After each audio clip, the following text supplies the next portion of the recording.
Hey everybody! So I am going to show you guys how I do a pre-kit up. This is going to be my next canvas. It's called Wings of Dusk. It's from Melles Diamond Painting. It is a round and it is 239 colors. I wanted to give myself a challenge and try something different. So 239 colors it is. I had everybody vote on my TikTok and this is the canvas that won. So I also have a lot of people that ask me what I do as far as like my kit up process. So I do have a system and it just depends on how many colors the canvas has, but I always pre-kit my canvases. So because this is a Melles Diamond painting, the bags come in the little resealable Ziploc bags. So I will put dryer sheet pieces in all of the bags to start helping with the static for when I start pouring the drills into the storage. So I have my dryer sheets here.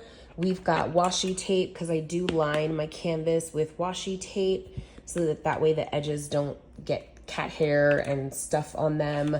I will be flattening out some of the plastic. And then I do also put some release paper on the canvas just to give me some sections to get started. I am not a big fan of lining your sections with washi tape and cutting them. So I just use release paper. It's much easier for me. And with part of my pre-kit up, I like to organize my storage. So I will usually take a picture, like make a copy of the sticker sheet. It does come with a piece of paper, but this is just kind of for me to make notes on. So I'm gonna be using a confetti tower and then Elizabeth Ward storage with this. So I am gonna label what color is gonna go in what size storage, or if it's gonna go in the tower. And I'll kind of show you guys how I do that when we get to the bags.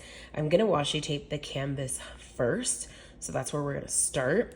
But I just kind of wanted to show some of my process because I do have a lot of people that ask, and I want to make sure that like they get the visual with how I actually do it. And when we get to the bags, I'll tell you the differences of what I do if there's less colors or more colors, because I sometimes will put my colors in gradient order, like color gradient order, but because this has so many colors, I'm gonna just do them in DMC code order. So I'll explain all of that when we get to that part, but let's get this canvas out and let's get the corners washi taped.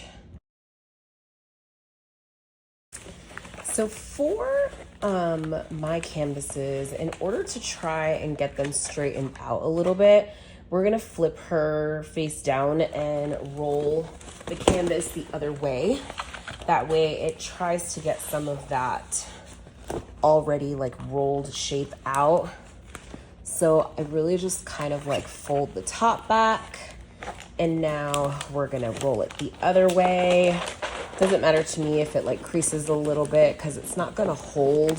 This canvas is really good at kind of like flattening itself out. This is also a 90 by 90, so it has 2 sheets of plastic on it. She is a really large canvas. This is actually the biggest canvas that I have done. So now that we've got her all somewhat flattened out, we're gonna start doing the washi tape on the edges. So when I line the washi tape, and I'll kind of like zoom you guys in, just folding it some more because she's, yep, rolling up still. So I will line right on the edge of the canvas. So where you see this like extra stick here, I will sit there and put the washi tape over that so it lines right on the edge.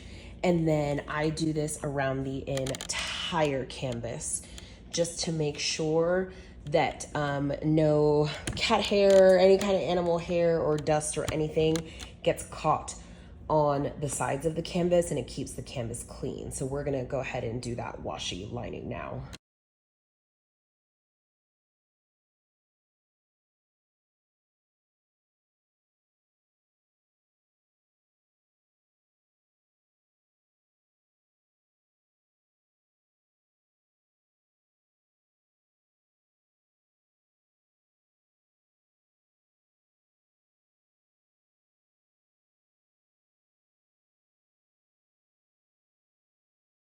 I think we're gonna work on her sideways. So I'm gonna be starting from this side here. So we are going to roll back this plastic and do like 2 rows of release paper. I use 4x4 release paper, and I will link some places at the bottom that I get release paper from, but we are gonna use these pretty floral ones. I think the pink goes really nice with this canvas. So we're gonna lay out 2 rows, and usually when I do my release paper, let's get you guys zoomed in here. So we are going to start, I'll lay a bunch out and see kind of how they measure, but I try to kind of see where they line up, and I push them over a little so that they line up in the middle of a section of like symbols, so that way I have a little space when I take this off to work, and I don't have the next release paper like right on the line of the symbols. So we're gonna lay those out.